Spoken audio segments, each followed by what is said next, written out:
Hello everyone, welcome back to the Grim Dawn Guides to Improv Building. This is going to be focused primarily on the constellations or devotions for the Shieldbreaker class, which is the combination Oathkeeper and Demolitionist masteries, but there is something I want to address really quickly because I forgot to mention something very important in the preceding video, which is on the skills. Now this was specifically brought up to me by Auguste Gustave, and they were right to bring this up because it's an excellent point. I did intend to mention this skill specifically, but I just forgot to. That is on me. The question revolved around Thermite Mine. Why didn't I recommend it? Because it does reduce enemy elemental resistance, which is, generally speaking, a really great thing. And this is true. If you are building for fire damage, this is fairly helpful. Why didn't I recommend it? Well, I have really specifically two issues with Thermite Mine. Okay, let's start with the statistical version first. The statistical issue that I have with Thermite Mine. Specifically, when I'm building Improv Shieldbreaker and I'm running through my skills, the 15-point mark is about where I end off Demolitionist. Okay, for a lot of my builds. There are some exceptions, as I covered in the previous episode. Sometimes I like to go up to the 20 so I can grab either Oldswin's Wrath and or Temper. For two-handed guns, I like to go up to Static Strike to get that knockdown chance, because with two-handed guns, you don't have the stun chance of Aegis of Menhir, right? You don't have that option. So in order to compensate for that and better maintain distance from the enemy, you need the knockdown chance. Sure, it only caps out at 25% usually, unless you've got something that specifically enhances it, but on average, you're looking at 25%, which is every 1 out of every 4 shots, right? So at this particular point, right, if we're looking at potentially adding Thermite Mine, you're looking at going here, right? And you're looking at a minimum investment of 8 points, 7 to get to the 32 point, and then 1 more minimum to get to Thermite Mine, up to 15 additional if you want to actually max Thermite Mine, which you would typically want to do, because if you're going for Thermite Mine, you're doing it for the resistance reduction, right? So you might be wondering, well, okay, what's the problem with that, right? I mean, we have access to Blast Shield at the same time, which is great defensively, which is very true. But then you're also somewhat limiting some of your options as well. So let's take the best case scenario. Let's talk two-handed gun, right? Two-handed gun, we're busting out Fire Strike, we've got Explosive Strike here, right? We're using Searing Might, and we have Static Strike.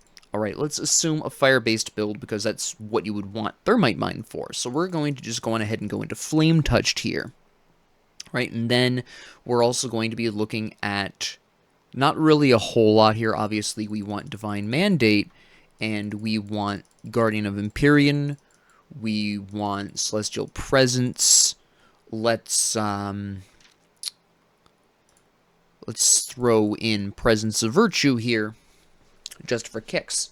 Alright, we can even, let's actually bust out Resilience here, and let's go Blast Shield, and let's go, for the heck of it, Granado, right? Now this is a really excellent setup, alright? This is fantastic, and this is a really viable, strong option. I don't personally like to go all the way out for Thermite Mine, despite the fact that it works very smoothly in this. This is a great little setup here. You could even grab 7 points in Ascension for emergency situations if you really wanted to.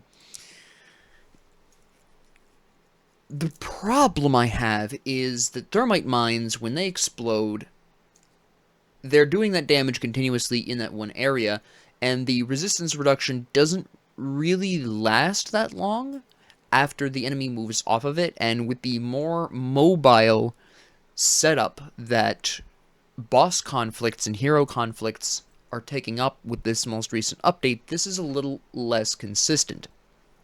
So you have noticed playing through the new update that pretty much every boss and most heroes have that one attack you really want to dodge because it's really big damage, right? Most of them have it. If you've played through with the new update, you probably know what most of these attacks are.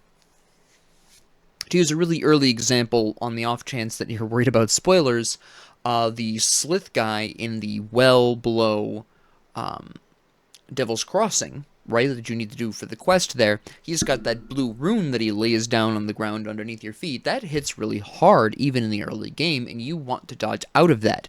My issue currently with Thermite Mine is very much that with the dodging mechanic and pretty much everyone having that one attack like that you want to dodge, that encourages you to dodge, battles aren't quite as static as they used to be. Even with tankier characters, you're not face tanking quite as much because you know the attack is coming or you can see it coming, you dodge out of the way, you're relocated, and typically the boss is going to relocate slightly as well. Now, how much that matters to Thermite Mine really depends on the size of the boss. Some bosses, when they move to chase you, are going to very easily wander out of the area of effect of this, and then you have to lay down new mines, which is fine in and of itself, but then your dodges back up, they use the attack again, you're moving around a lot more, right? Prior to the update, there was less moving around. There still was some moving around for some bosses, do not misunderstand me, but it was less frequent, right? Because the bosses didn't have, their one attack wasn't quite as hard-hitting. For example, you could tank the rune underneath the Slith guy I mentioned earlier if you had good resistances in cold damage, for instance, but that's less applicable now that it hits a little harder. But essentially, I personally just find it less consistent for the amount of skill points I'm investing here. Even if you didn't go for Blast Shield, again, keep in mind, even if we're not looking at Blast Shield, we're still talking from a two-handed gun standpoint, 7 plus 16, we're talking about a really hefty 23 skill points just to get to Thermite Mine. Okay? Is it effective? Yes. Is it going to cripple your build? Absolutely not. Is it something I personally use? Not really. There are occasional times where I will build this. Usually if I get a piece of equipment that really boosts Thermite Mine in some way, I'll usually make the splurge. But in a lot of cases, there are just other things I would rather do with those skill points. Now, I use the two-handed gun example specifically because this is sort of the best case scenario for this. You only have to invest 7 more points to even access Thermite Mine. But what if we're talking about a shield build, right? Now we're talking about something a little different. Now we're going to have, we can get Vir's Might, sure. But if we're going for a fire damage build, we're going to have less points to put into Volcanic Stride, unless we take out Resilience, which makes us a little less tanky, right? So we're making that sacrifice, right? Or alternatively, maybe where, if we're using a shield build, we wouldn't have Static Strike because we don't need it. We'll assume melee, right? We also wouldn't necessarily have Granado, but what we would want is, Vindictive Flame, right? Because we're melee, and we can use that. We can get Olzwin's Wrath, which is absolutely fantastic. But, what else are we missing? Maybe we don't get the Blackwater Cocktail with high potency. Maybe you go for Thermite Mines instead, right? Which is totally viable. Maybe you, instead of going for Fire Strike, well, let me put it this way. If you wanted to go Righteous Fervor, and you wanted to go all the way to max, which depends on how you want to actually run your build, this isn't really going to make a huge difference, but for example, Righteous Fervor, Consecration, now we really can't, say, get to Retribution, which increases our fire damage, right? And if you're going for a fire build, that's going to be really nice, right? Maybe you, using these right here, because this is roughly the same points, it's one more point than Fire Strike plus Explosive Strikes plus Searing Strike, but now, we have these fewer points. Now we don't have access to Safeguard unless we pull out Presence of Virtue. My issue with Thermite Mine, essentially, to summarize, is that I, for most builds, have to make some sort of sacrifice that goes against my playstyle. If you've been watching these videos for quite a while, you've probably figured out that I'm a bit more of a defensive player. I prefer survival over killing, right? And that's not a wrong way of playing, but fair warning, when I do show you my improv builds, they are going to be a bit more defensively minded. Like in this case, Thermite Mine is great for aggressive players, and those players looking to maximize their damage and really go balls to the wall, and that's fine. Again, not a wrong way of playing. That high-risk, high-reward gameplay is something I occasionally like to enjoy myself, just to mix it up a little bit. But for shield builds, right, you're looking at pretty specifically sacrificing something you could really use. Maybe it's Safeguard. In this particular case, we have Safeguard here, but now we're talking about not having Resilience. We're talking about not having Presence of Virtue because we invested so many points in getting to and maxing Thermite Mine. Because without Thermite Mine, we could afford both Resilience and Presence of Virtue, right? We are without, say, Smite, for instance, which isn't a huge loss, but it is a nice damage source. We're without, say, Blackwater Cocktail, right, which is, again, going to help keep us alive. Is Thermite Mine effective with a fire-based Shieldbreaker, even with shields? Yes, but it requires you to sacrifice something. And typically, because of the way Shieldbreaker typically works, a lot of the time, those sacrifices are going to be defensive sacrifices. If you are a more aggressive player, Thermite Mine is great. Go for it, right? Again, I meant to mention this in the previous video. I simply forgot, okay?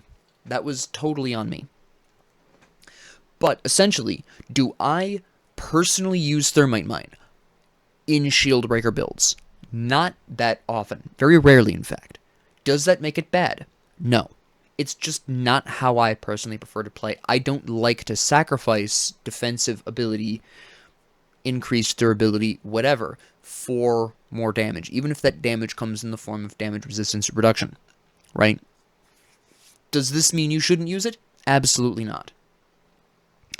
My best recommendation is experiment. These improv builds that I talk about here are how I approach my improv builds and why. But the point of these improv videos is to open your mind to some new possibilities, right? There's nothing wrong with Thermite Mines, nor is it wrong to build into Thermite Mines even with a shield build.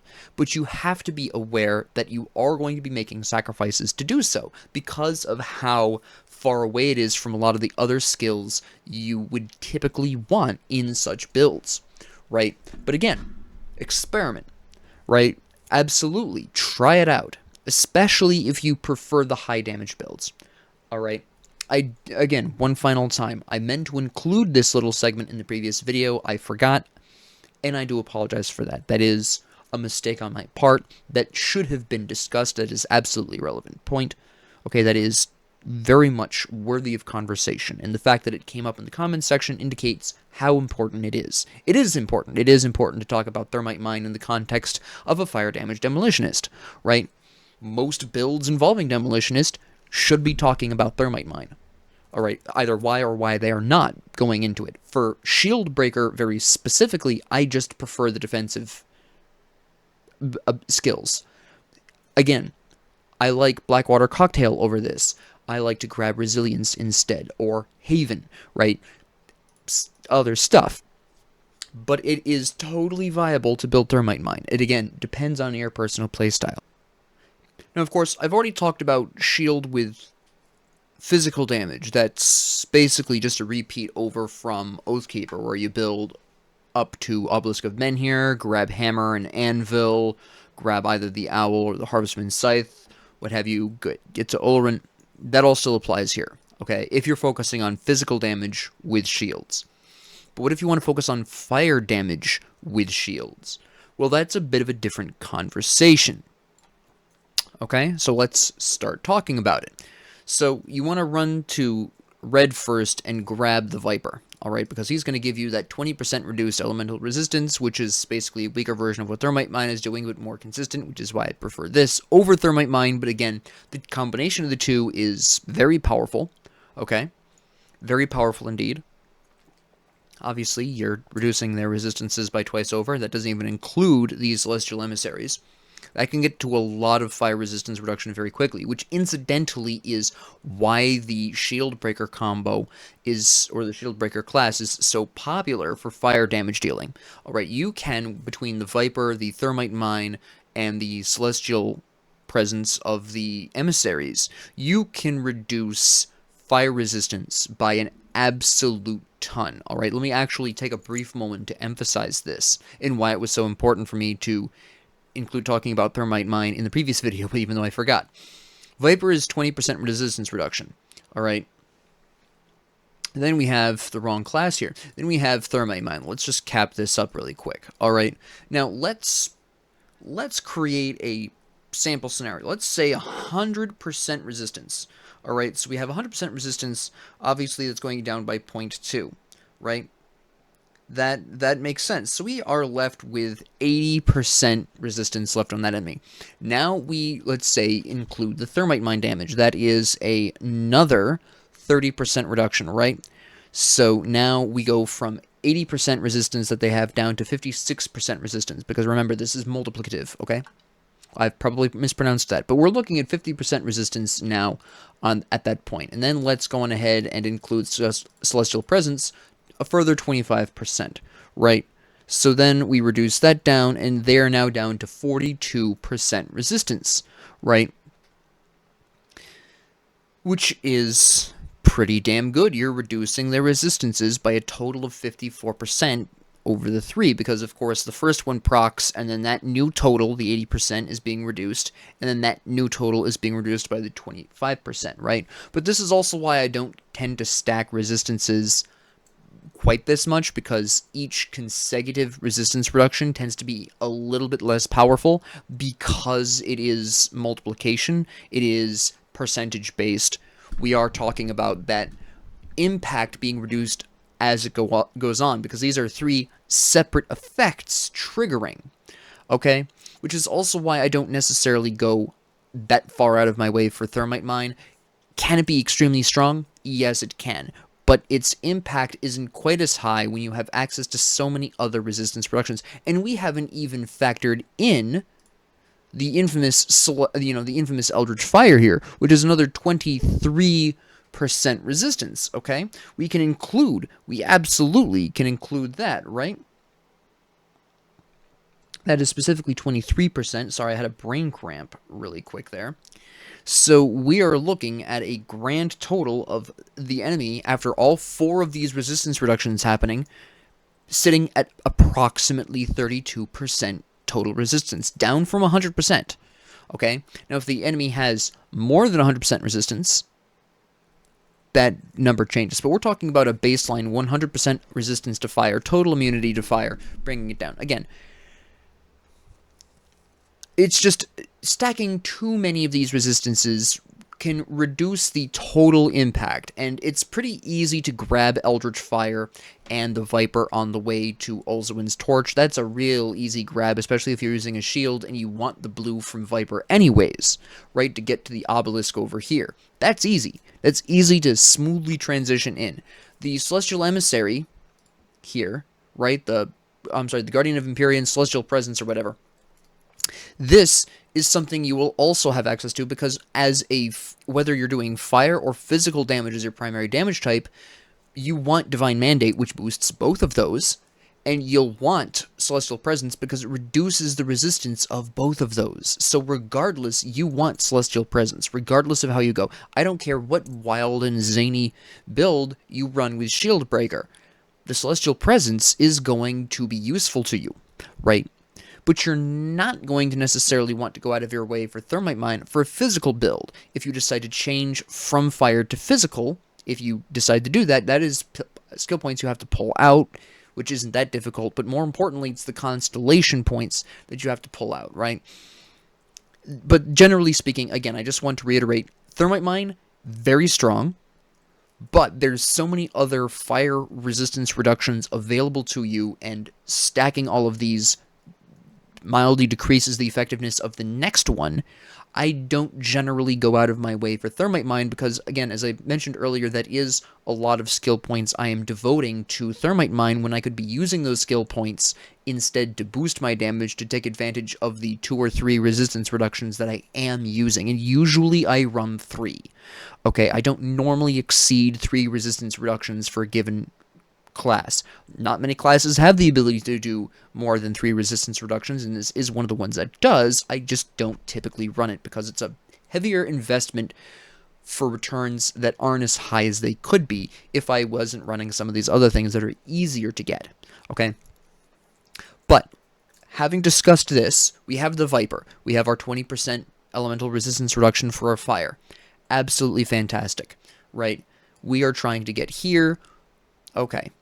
Now, we're actually going to detour mildly. We're going to go on ahead and grab the yellow crossroads, or the white crossroads, however you want to define that. We are going to grab the lotus. I almost called it the locust. We have some great effects here, right? We've covered these before. Some great stat increases in the energy and health. We have resistances, right? Energy and health. Healing effects increase, some physical resistance, some energy regeneration, right? Lovely time. More importantly, this gives us a combination of yellow and green, all right? Because, of course, we need to get here, and we need a lot of green. We need the spider, which is also going to be really great. We got some cunning and spirit, some offensive ability here, right? More offensive ability, defensive ability, attack speed, just a lovely time. It's just absolutely fantastic. We now have 9 green. We're getting a lot closer to the Ulzwin's Torch, which is what we really want, right? Absolutely fantastic. Now, at this particular point, we have some more decisions here. All right. Let's grab. I'm trying to decide how I should approach this because this is a really interesting topic here. Let's grab the vulture really quick because this is going to be 5 red, right? You get some great stats, some good resistances, offensive ability, spirit cunning. Basically, it's red's version of the spider, right? We're going to grab our Soleil's Witchblade here. We're going to pull the single point out of the crossroads because we're going to need that. You can see we're very close here. We've got 10 green. We need 15 green, right? We grab the Scholar's Light, which is going to increase our fire damage. If you splash in lightning damage through Ulzwin's Wrath or something else, or maybe you decide to use Stun Jacks, this also helps that, so that's not a bad thing, right? Great. And then we put a single point into the green, and then we can get to Ulzwin's Torch. Now we're going to put 3 points in here really quick because now we have to talk about getting to the Obelisk of Men here, which is a really quite interesting topic. Now we are using a shield, so we are going to be looking at that tortoise, right? And then we want the lion. We want the lion because it's a cheap way of getting 3 yellow, right? We are going to get to our 8 yellow that we need for this right here, the Obelisk of Men here. And it's just a really great cheap way of getting to that, right? We have some health and defensive ability. We have spirit and health here, some movement speed for making things go a little faster. We have plus 15% to all damage. We got a little bit of physical resistance, which combines nicely, by the way, with a 3% up here for a nice 5% number. It's just a nice divisible by 5 number. It makes me happy as a math nerd. But anyways, so we have, our yellow, and now we need our blue, which, of course, is very easy to get our hands on. We grab the eel, of course, which gives us that defensive ability, the chance to avoid attacks, which we love to see. We get some pierce resistance. Wonderful, wonderful, right? And then, of course, we get our lizard. All right, and then we can go on ahead and grab all of these. Now, in this particular case, I've grabbed, you'll notice I have 1 point kind of shy here. I'm just 1 point shy. That's fine. Choose your favorite power, basically, or go for both powers and leave the Ulzwin's Torch right here behind. Or you could leave this behind, which is what I typically do. I typically pull this out here. I, by reflex, filled this out from the previous video. But you could pull this one out. It's really a decision you have to make between, do you want more defensive ability or do you want more fire damage, right? And more fire resistance. Typically, I like this because the reduced sun duration and the maximum fire resistance are really nice to have, so typically I fill Ulzwin's Torch and I leave the single point off on the obelisk, right? This is typically where I roll with this. You can, get real close here, but keep in mind that some of these you're cutting, you're cutting this a little bit close here. We are using the lion mostly because it's low point investment. It does give us some great stats. This is not a waste by any means. We are getting, again, that 15% damage. We are getting the increased spirit and health, right? Which doesn't hurt anyone. We are getting the increased move speed. We have increased defensive ability. These aren't bad stats to have, right? We're not really wasting anything here. We're getting a lot of good attribute increases. We're getting a lot of fire damage increases. But what if we want to do fire damage and we're not using a shield? What do we do then? Well, I'm going to be brutally honest with you. We only really look at Ulzwin's Torch as a significant, as our sort of perimeter constellation, because we really don't need a whole lot of these other constellations, because there's no other perimeter constellations that inflict fire damage. Some people might jump on Ultos for the Hand of Ultos here, which does lightning damage, right? But you're also getting a lot of things here.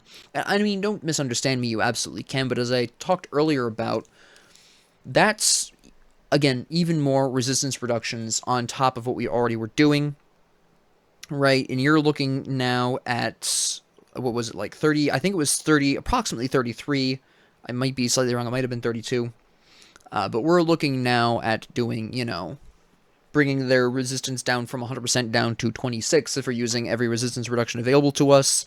That's really only like a 6 or 7% change, a flat change. Not really, again, not really that big of a deal. Ultos does a lot of things that we're not necessarily looking for, especially if we're focusing on fire damage. We're not looking to do lightning damage, even if some of our attacks do inflict it. We're not looking to do cold damage, right? If we are looking for a secondary damage type, typically that's more likely to be physical, right, rather than anything else. We can more easily splash in Assassin's Blade to get the Assassin's Mark than we could grabbing Ultos, which is going to be, you know, just this, in terms of points, equal investment, but we're also looking at getting stuff out of this that we're not really looking to do, which would be the lightning and the cold damage increases along the way, whereas with the Assassin's Blade, again, as I mentioned earlier, we have physical damage automatically incorporated into most everything we do with the Shieldbreaker, whether you're focusing on physical or fire, most of your stuff does both, right? So if we're going to focus on, you know, grabbing an extra damage type, it's better for it to be physical. Again, even Divine Mandate itself uses the physical, right? Although I did forget to mention, when I'm using both forms, right, I'm using both these ultimate abilities. Actually, let me really quickly talk about some of these other ones. Obviously, again, Turtle Shell goes into Resilience if you have that. If you happen to have Blast Shield, if you went for Thermite Mine and you grabbed Blast Shield, as I demonstrated earlier, go ham on that, right? But I usually put it on Resilience if I have that. If I don't, it's either going on Presence of Virtue, which I usually will have, or Flame Touched. Flame Touched is a great option if you want to save Divine Mandate. Vindictive Flame is another great option for this, by the way. But if you don't have Resilience, Vindictive Flame, Flame Touched, great choices. Alright, I almost always put Guardians of Empyrean on the... Well, I almost always put Eldritch Fire on the Guardians of Empyrean. Let me actually grammatically state that correctly. Because, again, you're looking to spread this resistance reduction to as many enemies as possible, and the Guardians are great for that. For Ulzwin's Torch, I do usually run Aegis of Menhir on this because unlike some other, unlike some other Constellation powers, for example, if you decide to grab Flame Torrent, we'll talk about that in a second, but you don't need to be there for that, right? You can be anywhere and the meteors will come down over the wide area. It's absolutely fantastic, but unlike a lot of these other abilities, Aegis of Menhir is pretty consistently going to hit the 4 or 5 people as long as there are 4 or 5 people alive near you. So I really like Aegis of Menhir for this. If you happen to pick up Blackwater Cocktail as well, which is one of my favorite things to pick up as well, this is another great candidate, especially if you use the modifier that boosts its area of effect, specifically the high potency. If you pick this up, it is a particularly great option to put onto the meteor shower. But in this particular build, if I have a shield, it's Aegis of Menhir. If I don't have a shield and I have Blackwater Cocktail, I'm using Blackwater, right? If I don't have Blackwater and I don't have a shield, it's going to be Virus Might or Granado, right? Or something. It's going to be one of these damage ones that are more farther out there. There's a reason that I'm not putting it on Righteous Fervor or Fire Strike or even Judgment, okay? We'll get to that in a second. But for this particular scenario, let's put on Blackwater Cocktail, right? And again, for Stone Form, this is going to typically be going on to something permanent. Either Divine Mandate is something I'm really fond of. right? Even with Meteor Shower, I like putting this on Divine Mandate, right? Because Meteor Shower obviously doesn't go on Divine Mandate, obviously, right? Typically slap Divine Mandate on this. If you want to put it on Vindictive Flame or Flame Touched instead, totally viable if you have those. Works great. But Divine Mandate is my go-to, right?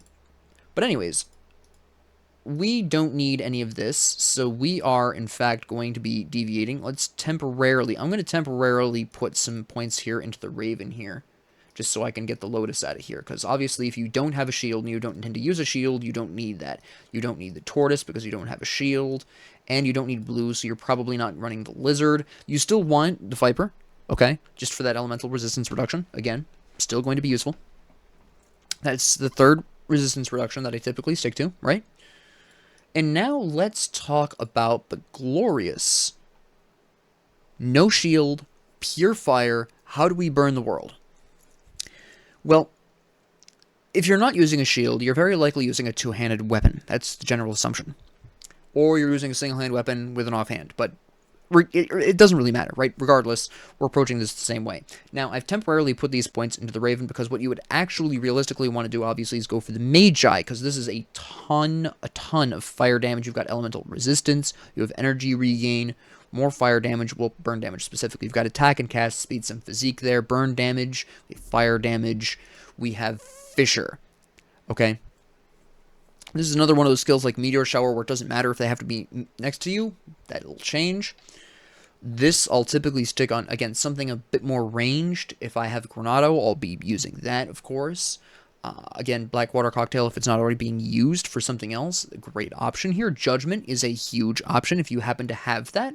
And if I have Judgment, this is generally what I'm going to stick Fissure on, because that is, again, I'm looking to be saving allies' lives. Fissure goes all over the place. So does Meteor Shower. Meteor Shower in that specific situation is also pretty useful, but I personally like Blackwater Cocktail on that because I can, even if I'm not going to be able to necessarily hit them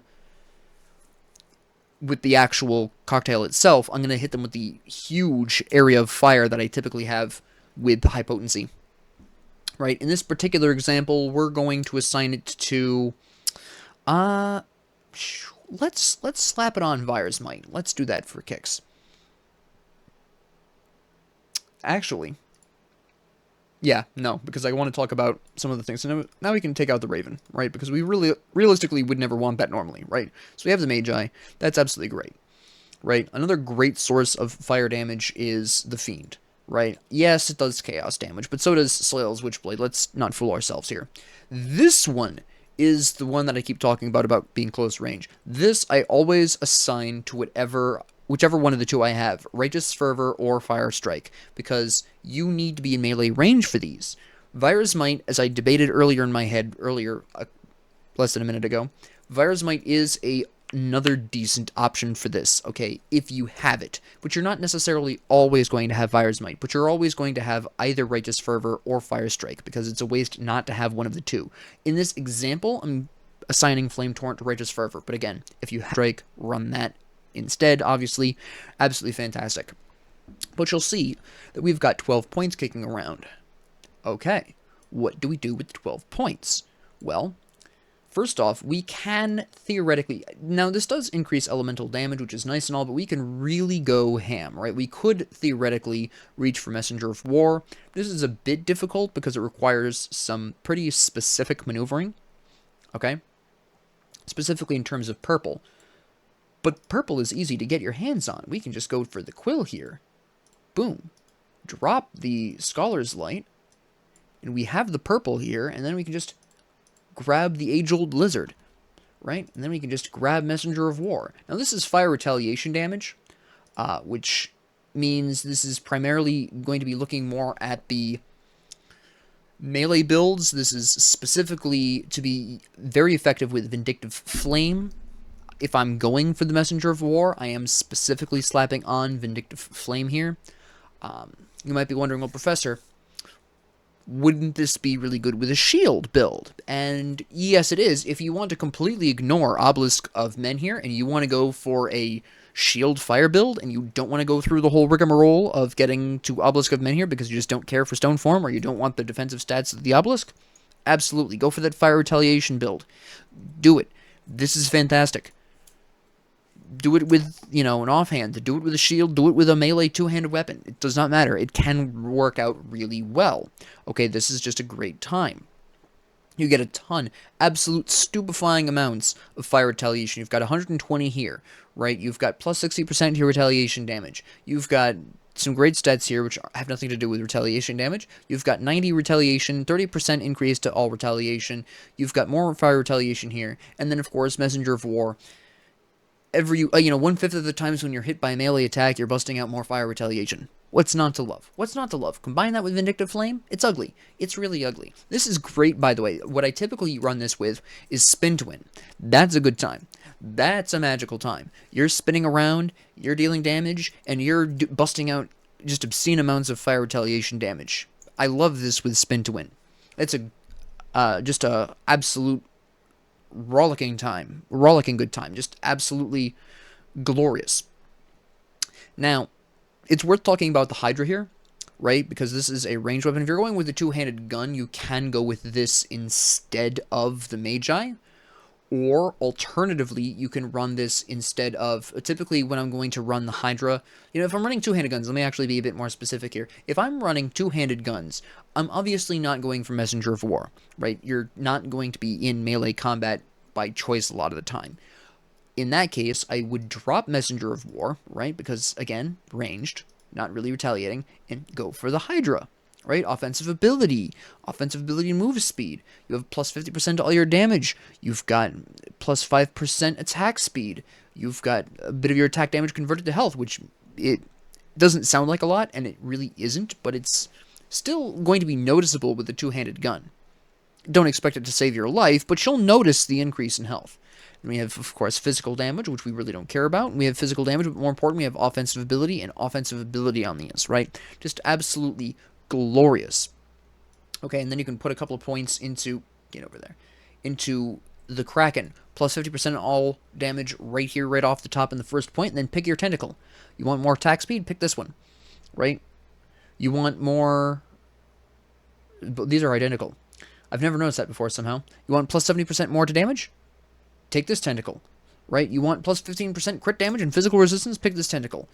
Pick your favorite tentacle, all right? Actually, if you really want to get bold, you can actually do... I forgot to pull out this yellow point here. You can do 3 tentacles, mostly because I'm a dunce and forgot the yellow one here. But, pull out this green. Boom. Boom. And boom. Look at that. Look at that. 3 whole tentacles. Who doesn't love the triple tentacle, right? If you're feeling particularly bold, you can actually go for this, drop the lizard, and just finish this out, right? If you really want to. I personally prefer the lizard. Personally, I drop the crit damage. I don't usually go for the crit damage because it's less consistent than, boom, 13% attack speed, right? Personal preference. But you can absolutely, if you really wanted to, you could drop the lizard every day of the week, grab the Kraken, and just have yourself a grand old time, right? Not at all a problem. You can actually pull this point out here, just to, give you this sample here. Boom. And we've got 2 points left kicking around. Put whatever you want in that, right? You could go for Scholar's Light here for some damage. You could put the 2 points back into the lizard for some health regeneration if you really wanted to. Also not a problem, right? You absolutely have that option. You can throw it into the owl for some reduced skill energy cost and some cunning and spirit, which I don't really recommend, but you can. Right? It's an option if you really want it. Right? You can go for a couple of points into the ghoul for some mild stats. My personal recommendation is either put it into Scholar's Light or put it into the lizard. Possibly you could also put it into the eel for a 2% chance to dodge pretty much everything and some defensive ability. Also a viable option. Right? Totally have that ability. You have all these great options. Alright? But this is, going for that pure fire, some variations for various weapon types, two-handed ranged, two-handed melee, single-hand range. Obviously, if you're going single-hand range, you wouldn't have the Kraken. But if you're going for single-hand ranged otherwise, let's actually pull out the Kraken for a second here if we're going single-hand range. Okay. It's self-supporting. Oh, hold on. Come on, there we go. Silly how when it's self-supporting you can't undo it, but that's fair enough. So what if you're going for just the single hand range? Because the Kraken, the Hydra, of course, is ranged across the board. Go for the Mantis, right? You got some pierce damage here. Not a problem at all. You can go for, if you really wanted to, the Assassin's Blade instead. Get some, pierce resistance in there. But I typically go for the Mantis. It's a nice combination of pierce damage and armor for your single-hand gun, which helps a little bit. Or alternatively, again, you can go into the Owl here, just for the, mostly for the plus 30% damage here and the increase in your burn damage, if you really want that. Very possible. Or you could go in for the Imp and add some more fire damage through this. Granted, you're going to grab some unnecessary Aether damage increase, but it's something you can do, right? You could go for the Ghoul and try to get to the Ghoulish Hunger, which will help you survive a little bit better. If you're on hardcore, that's not a bad idea, right? You get some increased attack speed here, right? Some physical resistance. It's a pretty good shot. A perfectly viable option. If you don't want to increase your gun's pierce damage, right? And you can, if I am going to do this, this is usually going on Flame Touched. Again, we're using a gun. We're probably not necessarily using a shield. It's typically going to go on Flame Touched, right? We have 2 points left over. Put them into Scholar's Light. Put them, again, back into the Lizard. That's up to you. But this is, generally speaking, how I approach constellations for Improv Shieldbreaker with both physical and fire damage. Again, the physical version with shield, without shield, is the same as what you would normally expect. There is one variation, and I didn't cover this. We're going to go on ahead and cover this really quick because I did not mention this at all. But what if you want to do a two-handed physical-focused setup, right? Because I didn't cover that in the solo Oathkeeper. So, when we're talking about a physical-focused build without a shield, whether it's a two-handed weapon or it's using an offhand instead of a shield, we're still going to be starting pretty much the same way. We start with the Assassin's Blade, of course, and again, just like last time, while you'll have this temporarily assigned to something in the short term, at the end, when you have the Guardians, you want to put the Guardians on that because, again, they're going to be pretty good about keeping that on people, right?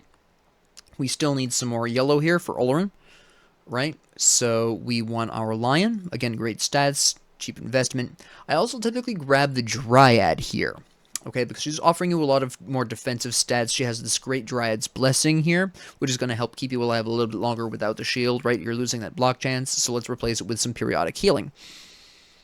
Typically, this is going to go on either Righteous Fervor or Fire Strike, whichever one you have. I'm going to use Fire Strike for this example because I've already used Righteous Fervor as an example, right?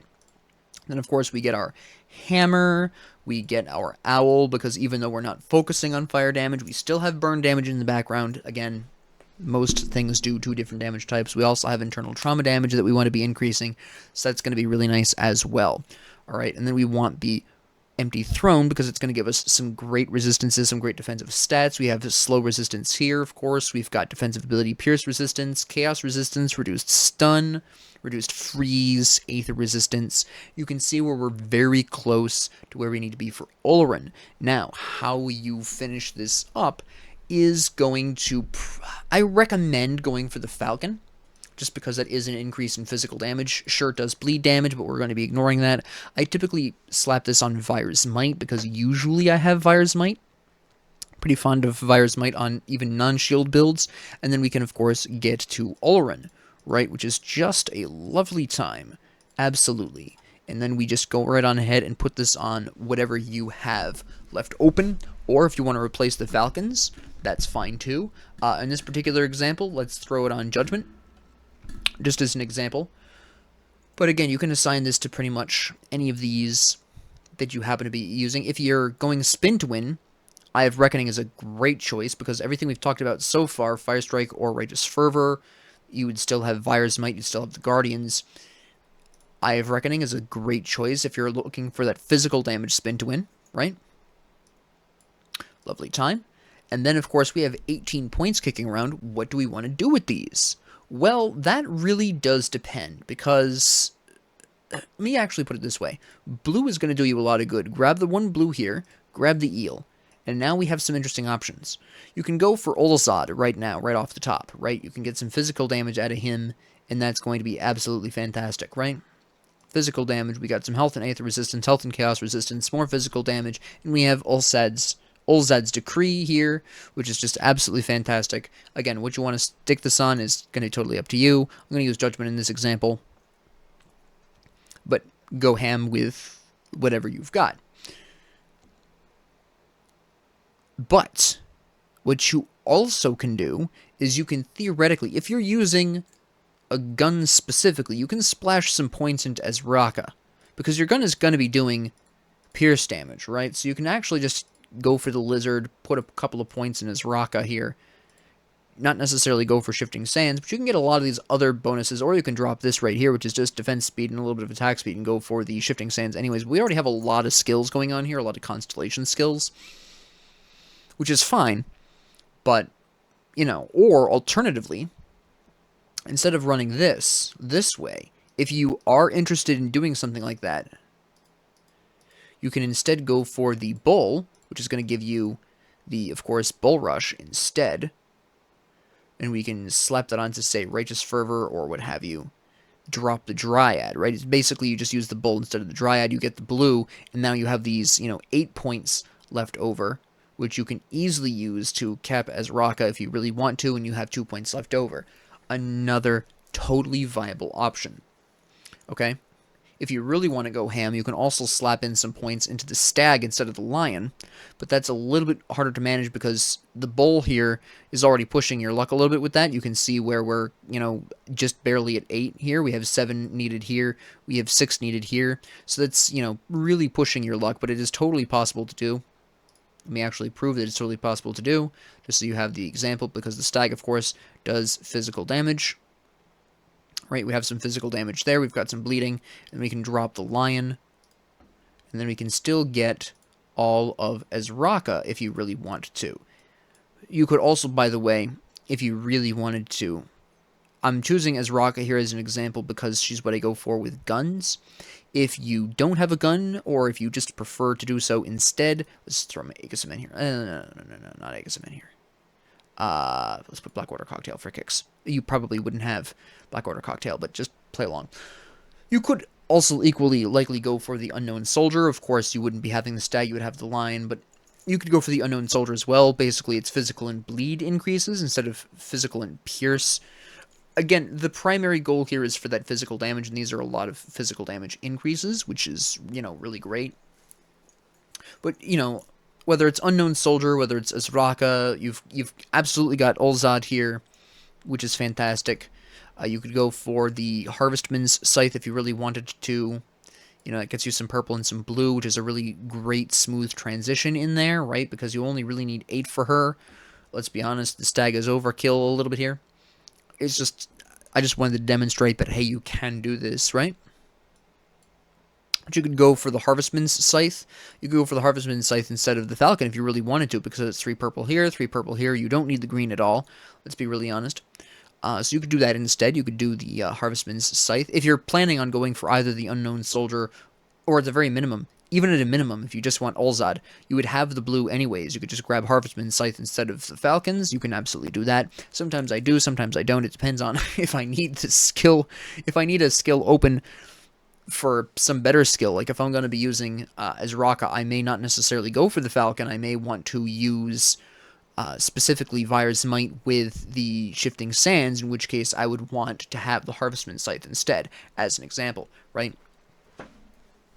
But, again, this is all in the pursuit of physical damage without a shield, so that's all going to be, kind of where you want to go with a lot of that. And the finer points of which constellations you choose to get there, as I just demonstrated, is really going to depend on your personal preference. Like, I like the Dryad because it helps keep me alive, but you might not want the Dryad. You might want the Bull because it does more damage, right? And again, that's totally fine. I just prefer to be a little bit more durable, right? That's just my playstyle. But, with that being said, I hope this really clarified why I don't particularly run Thermite Mine, which is something, again, I really should have mentioned in the previous episode. I do apologize for that. And also, why it's not really that useful. It's not as useful stacking up so many resistances. Is it big? Sure, big resistance drops available here. Tons. Absolutely. No denying that. I just don't typically run more than 3 because you're seeing diminishing returns on these because of, you're applying this first resistance reduction and then you're applying a second one, which is now scaling off of the reduced number from the first one, which, the third one is scaling off of the reduced number of the second one, etc., etc., etc., ad infinitum until you run out of resistance reductions.